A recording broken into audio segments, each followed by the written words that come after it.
Hello दोस्तों, geography MCQ programme के set number 5 में आपका स्वागत है। देखिए, ये टेस्ट सीरीज आपको हमारे साइट पे भी अवेलेबल है।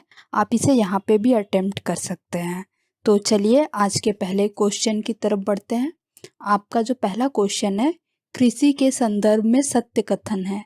पहला स्टेटमेंट दिया है, कृषि दक्षता में उत्पादकता के साथ साथ लाभप्रदता को भी शामिल किया जाता है। आपका जो दूसरा स्टेटमेंट है, कृषि में शस्य गहनता कृषि के क्षैतिज विस्तार से संबंधित है। तो देखिए, आपका जो पहला स्टेटमेंट है बिल्कुल सही है। जो कृषि दक्षता होती है, इसका मतलब है कि आप कितने कम निवेश में कितना अधिक उत्पादन करते हैं। जो आपका उत्पादन है ये डिपेंड करता है कि बाजार मूल्य इसका क्या मिल रहा है। अगर मान लीजिए आपने बहुत अच्छा उत्पादन कर लिया लेकिन बाजार मूल्य न मिले तो ये आपका कृषि लाभप्रदता को प्रदर्शित नहीं करता है। तो ये ज़रूरी है कि आपका बाजार मूल्य भी आपको अच्छा मिले। तो आपका पहला ऑप्शन सही है और आपका जो दूसरा ऑप्शन है ये गलत है। क्यों? देखिए, जो शस्य गहनता है वो क्षैतिज विस्तार से नहीं बल्कि ये ऊर्ध्वाधर विस्तार से संबंधित है। ऊर्ध्वाधर विस्तार का मतलब है कि देखिए, सभी देशों के पास कृषि भूमि तो सीमित ही है, ठीक है। तो सबको ये करना है कि वो कौन सी ऐसी तकनीकें अपनाए या कृषि पद्धति अपनाए जिससे कि अधिक से अधिक उत्पादन हो सके, ठीक है। तो आपका जो दूसरा ऑप्शन है वो गलत हो गया। आपका जो राइट ऑप्शन होगा क्वेश्चन के अनुसार वो फर्स्ट होगा। आपका जो सेकंड क्वेश्चन दिया हुआ है, आर्द्रता के कारण किस फसल में रेड रोट नामक रोग लग जाता है। पहला ऑप्शन है चावल, दूसरा गेहूं, तीसरा कपास, चौथा बाजरा। तो देखिए, आपका जो राइट ऑप्शन होगा ये गेहूं होगा। गेहूं में रेड रोट नामक रोग लग जाता है। आपके अगले क्वेश्चन की तरफ बढ़ते हैं। आपका अगला क्वेश्चन है, भारत में भूमि उपयोग के संदर्भ में निम्नलिखित कथनों पर विचार करना है। पहला स्टेटमेंट क्या दिया है, कृषि भूमि भारत के कुल भौगोलिक क्षेत्रफल के 25% से कम है। देखिए, जो पहला स्टेटमेंट दिया है ये बिल्कुल गलत है, क्योंकि जो आपका कृषि भूमि है भारत में ये 50% से अधिक पाया जाता है, ठीक है। आपके अगले स्टेटमेंट की तरफ बढ़ते हैं। अगला स्टेटमेंट है, भारत में शुद्ध निविल सिंचित क्षेत्र कुल बोए गए क्षेत्र का लगभग 2/3 है। देखिए, आपका जो दूसरा स्टेटमेंट है ये भी गलत है। क्यों? क्योंकि जो कुल बोए गए क्षेत्र में शुद्ध सिंचित क्षेत्र है वो 34% है लगभग, ठीक है। तो ये आपका दूसरा स्टेटमेंट भी गलत हो गया। तीसरा स्टेटमेंट है, भारत में कृषि योग्य भूमि की प्रति व्यक्ति उपलब्धता वैश्विक औसत से अधिक है। ये भी गलत हो गया, क्योंकि देखिए वैश्विक औसत जो है आपका प्रति व्यक्ति है आपका 0.24 हेक्टेयर ही उपलब्ध है, जबकि भारत में प्रति व्यक्ति कृषि भूमि 0.16 हेक्टेयर ही उपलब्ध है। तो ये कम है वैश्विक औसत से। तो आपका जो राइट ऑप्शन होगा क्वेश्चन के अनुसार ये फोर्थ होगा। इनमें से कोई भी सही नहीं है। आपका अगला क्वेश्चन है, करेवा मृदा किसकी खेती के लिए प्रसिद्ध है। हींग की खेती के लिए, काली मिर्च के लिए, अखरोट के लिए या केसर के लिए। तो देखिए, जो आपका राइट आंसर होगा ये केसर होगा। ये केसर की खेती के लिए प्रसिद्ध है। ये जो करेवा मृदा होती है, देखिए कैल्शियम कार्बोनेट से युक्त होती है, जो कश्मीर घाटी में पाई जाती है। ये एक झील निक्षेप है, झील के अवसादों से निर्मित मृदा है और ये देखिए पीर पंजाल श्रेणियों के मध्य पाई जाती है। न्यूज़ में क्यों है ये? क्योंकि देखिए, सरकार ने ये फैसला किया है कि सिक्किम में भी केसर की खेती की जाएगी। सिक्किम के दक्षिणी भाग में यांगयाग एक क्षेत्र पड़ता है जहाँ पर ये खेती की जाएगी। तो एक बार आप इस पे ध्यान दीजिएगा। तो अगले क्वेश्चन की तरफ बढ़ते हैं। आपका जो अगला क्वेश्चन है, कौन सी फसल खरीफ और रबी दोनों में उगाई जाती है। अलसी, सरसों, मूंगफली, अरंडी। तो देखिए, आपका जो चौथा ऑप्शन है अरंडी, ये ही दोनों सीजन में उगाई जाती है फसल, खरीफ और रबी दोनों में। आपके अगले क्वेश्चन की तरफ बढ़ते हैं। निम्नलिखित में सही युग्मों को पहचानना है। मणिपुर पालमू, मध्य प्रदेश दहिया, छत्तीसगढ़ दीपा, राजस्थान पोड़ू। ये क्या है? देखिए, ये झूम खेती के नाम है जो अलग अलग क्षेत्रों में अलग अलग नामों से जाना जाता है। तो इसमें देखना है कि कौन सा आपका युग्म सही है, सही सुमेलित है। ये देखिए इसमें जो मणिपुर और पालमू है ये बिल्कुल सही सुमेलित है, क्योंकि मणिपुर में झूम खेती को पालमू के नाम से जाना जाता है। उसी तरह मध्य प्रदेश और दहिया भी सही है। एमपी में दहिया और बेबर के नाम से जाना जाता है झूम खेती को। छत्तीसगढ़ में दीपा के नाम से जाना जाता है। तो आपका पहला, दूसरा और तीसरा तो सही सुमेलित है। राजस्थान और पोड़ू ये गलत है, क्योंकि राजस्थान में जो है ये वालरे या वाल्टरे के नाम से जाना जाता है, और जो पोड़ू है ये आपका आंध्र प्रदेश में जाना जाता है।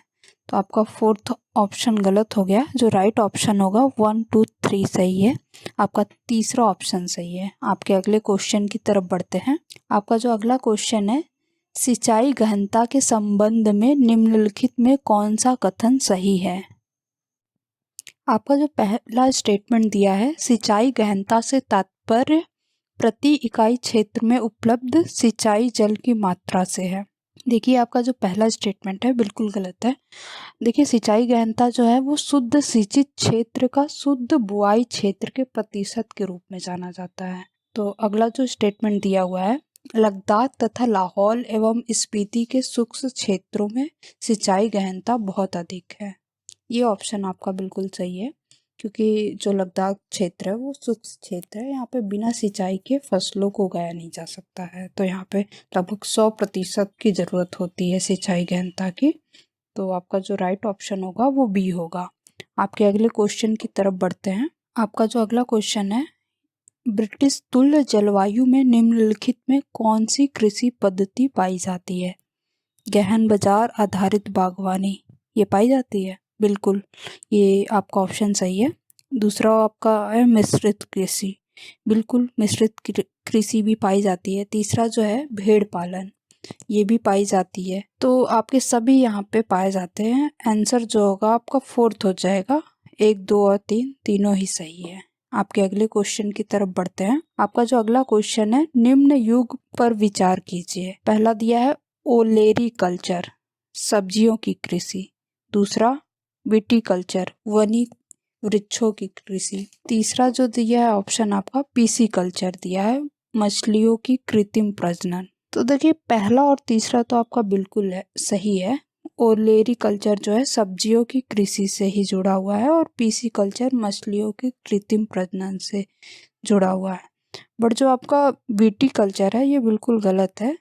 ये आपका जो है विटीकल्चर अंगूर के उत्पादन से जुड़ा हुआ है। ठीक है, कैसे इसका उत्पादन किया जाता है इसका अध्ययन इसमें किया जाता है। ठीक है, और जो वनी वृक्षों की कृषि है ये देखिए आपका सिल्वी कल्चर में इसका अध्ययन किया जाता है। आपके अगले क्वेश्चन की तरफ बढ़ते हैं। आपका अगला क्वेश्चन है, कौन सी आवर्तन फसल नहीं है। आवर्तन फसल जो मृदा की उर्वरता को बढ़ाने के लिए बोई जाती है 2 फसलों के बीच में। तो आपका पहला ऑप्शन दिया हुआ है उड़द, दूसरा मूंग, तीसरा चना, चौथा रागी। उड़द, मूंग और चना है ये तो आवर्तन फसलें हैं। ठीक है, जो चौथा है ये आपका मिलेट्स के अंदर आता है। ये रागी बिल्कुल आवर्तन फसल नहीं है। तो आपका जो राइट ऑप्शन होगा ये फोर्थ हो जाएगा। आपके अगले क्वेश्चन की तरफ बढ़ते हैं। आपका अगला क्वेश्चन है, रोपड़ कृषि की विशेषताएं पूछी गई हैं। पहला स्टेटमेंट दिया हुआ है, लंबे चौड़े क्षेत्र में एकल फसल की बुआई है। तो बिल्कुल सही ऑप्शन है ये। रोपड़ कृषि लंबे चौड़े क्षेत्र में ही की जाती है, और वहाँ पे एक फसल ही लगी होती है। जो दूसरा ऑप्शन दिया हुआ है, अत्यधिक पूंजी और श्रमिकों की आवश्यकता, ये भी सही है। आपका जो तीसरा ऑप्शन है, उत्पादन उद्योग में कच्चे माल के रूप में प्रयोग किया जाता है। ज़्यादातर जो रोपड़ कृषि है वो उद्योगों में कच्चे माल के पर्पज से ही उगाई जाती है। तो ये भी आपका ऑप्शन सही है। तो क्वेश्चन के अकॉर्डिंग जो है आपका फोर्थ ऑप्शन सही है, उपरोक्त सभी सही है। देखिए रोपड़ कृषि किन फसलों को जाना जाता है, जो चाय, कॉफी, रबड़, गन्ना, केला, ये सब देखिए रोपड़ फसलों के नाम से जानी जाती है। आपका जो अगला क्वेश्चन है, यह एक खरीफ मौसम की चारा फसल है जिसके लिए 21 डिग्री सेल्सियस से 27 डिग्री तापमान को उपयुक्त माना जाता है। तो ये किसके बारे में कहा जा रहा है। देखिए ये आपका जो है मक्का के बारे में कहा जा रहा है, और ये जलोढ़ मृदा में उपजाई जाती है। और भारत में ये रबी की फसल है। ज़्यादातर इसे कर्नाटक, यूपी, बिहार, आंध्र प्रदेश साइड में उगाते हैं। तो आपके अगले क्वेश्चन की तरफ बढ़ते हैं। आपका जो अगला क्वेश्चन है, भूमि उपयोग में कौन सा सम्मिलित नहीं है?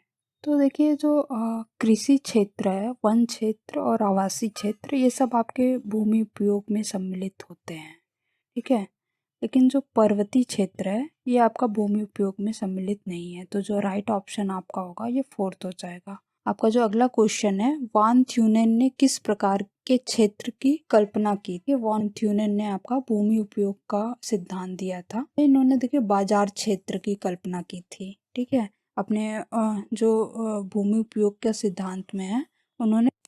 आपका अगला क्वेश्चन है, कपास फसलों के संदर्भ में एक सही सुमेलित है? हर्बेरियम एशियाई कपास, दूसरा है गॉसिपियम बारबोडस अमेरिकी कपास, तीसरा आपका है गॉसिपियम हिरसुटम देसी कपास, चौथा है गॉसिपियम अर्बेरियम मिस्र कपास। तो देखिए, कपास जो है एक प्रकार का रेशा होता है जो गॉसिपियम वंशज के पौधे का प्रकार होता है। ये ज़्यादातर क्या होता है, कॉटन बॉल्स या फूलों के रूप में जो है पौधे पर लगता है। तो आपका जो मिलान है, देखिए पहला जो है आपका, ये तो सही है। जो क्वेश्चन के अनुसार जो है ऑप्शन भी पहला ही सही है, क्योंकि हर्बेरियम एशियाई कपास है। आपका अदर ऑप्शन भी हम देख लेते हैं, गॉसिपियम बारबडस। देखिए, ये आपका अमेरिकी कपास नहीं है, बल्कि ये मिस्र का कपास है, ठीक है। और गॉसिपियम हिरसुटम, ये देखिए आपका जो है देसी कपास नहीं है, ये आपका अमेरिकी कपास है। जबकि आपका जो गॉसिपियम आर्बेरियम है, ये आपका देसी कपास है। आपका अगला क्वेश्चन है, रबड़ के पौधों के लिए उपयुक्त है? पहला है जलोढ़ मृदा, दूसरा लावा पठार क्षेत्र, तीसरा आपका हल्की ढाली भूमि, उपरोक्त सभी, चौथा है। तो देखिए, रबड़ के लिए ये तीनों ऑप्शन ही सही होंगे, ठीक है। रबड़ के पौधे के लिए तीनों ही सही होते हैं। आपका जो राइट ऑप्शन होगा, ये फोर्थ होगा। आपके अगले क्वेश्चन की तरफ बढ़ते हैं। भारत में कॉफ़ी मुख्यतः उत्तम किस्म पाई जाती है? तो अरेबिका, रोबस्ता, लिब्रिका, इनमें से कोई नहीं। देखिए, भारत में ये तीनों ही किस्में उगाई जाती है, लेकिन ज़्यादातर जो उगाई जाती है वो अरेबिका कॉफ़ी उगाई जाती है, ठीक है। तो आपका जो राइट ऑप्शन होगा, ये फर्स्ट हो जाएगा।